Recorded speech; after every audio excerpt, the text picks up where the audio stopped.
இல்லாமை நீக்க வேண்டும், தொழிலாக்கம் வேண்டும், இங்கு எல்லோரும் வாழ வேண்டும்.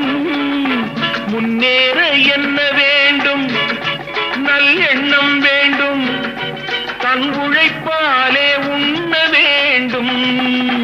இல்லாமை நீக்க வேண்டும், தொழிலாக்கம் வேண்டும், இங்கு எல்லோரும் வாழ வேண்டும்.